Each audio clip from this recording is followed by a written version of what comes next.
fertility rates are going down in many countries, and especially in the big countries in Asia, such as China, Japan, in the entire Europe and in the US. We have falling birth rates. There are many reasons behind this. That will in the end turn into a socioeconomic problem if it's not addressed in one way or another. The problem with solving this is both technical and sociological. Today, one heterosexual couple out of 6 will not be able to conceive naturally.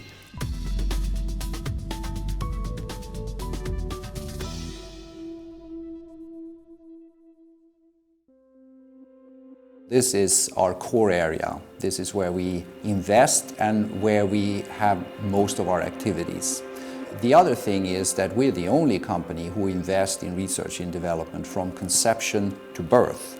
It is not only about IVF, it is not only about getting pregnant, it is also about having a safe, positive experience with your pregnancy where you and your child can be healthy, and to have a safe delivery. It's a choice whether you want a family or not, but for those who really want a family, who wants children, the realization that you cannot is a big loss. A family builds, for those who want it, a sense of purpose and completeness. And lots of parents that I meet and talk to regularly who have children that have come to this world via IVF will testify to the fact how their lives change, not only with a child in the family, but also their network and the network that the child brings. The total social network changes if you have a family.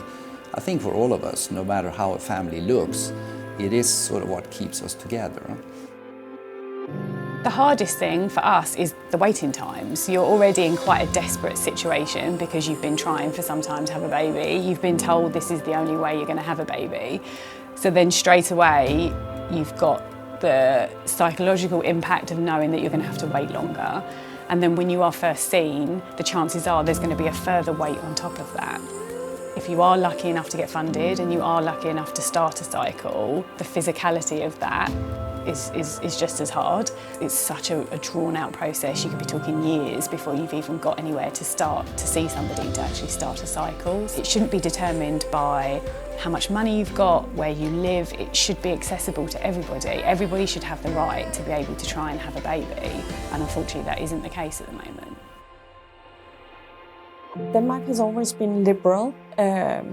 We had some of the first gay marriages in Denmark, and people have for at least a decade come to Denmark to get treatment if they were lesbian couples, single women to get pregnancies.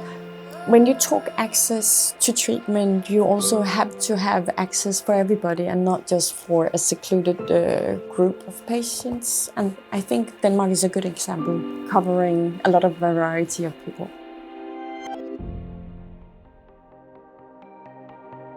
As we know, 30% of all fertility problems or infertility is a female problem.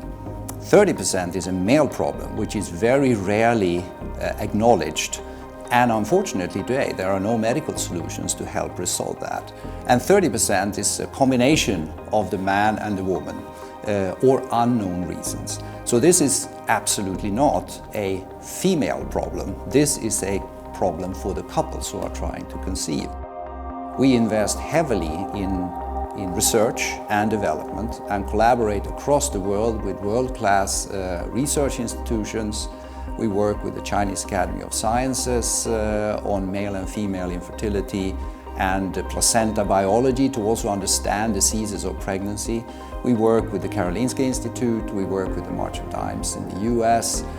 So everywhere we can find a strong research partner who shares our passion and ambition to change this, we will collaborate.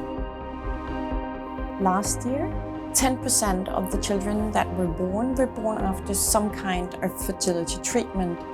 Approximately 5 or 6% were after IVF treatment. And that means that in every Danish school class you will have at least one, but often 2 children born after fertility treatment. I think I'm always surprised and quite saddened actually when I hear the access in other countries, especially like in Denmark, how accessible it is to people. It just makes me feel sad, but also hopeful that in some way it could be recognised more in the UK and that we might actually get to that place with it as well. In Ferring, we believe in everyone's right to build a family. That includes single women and members of the LGBTQ community. There are solutions already available today to fertility problems. And you have the right to have a family, and you have the right to have children if you desire to do so. For the next 10 years, the breakthrough in reproductive medicine will not be innovation in therapies, it will be innovation in access.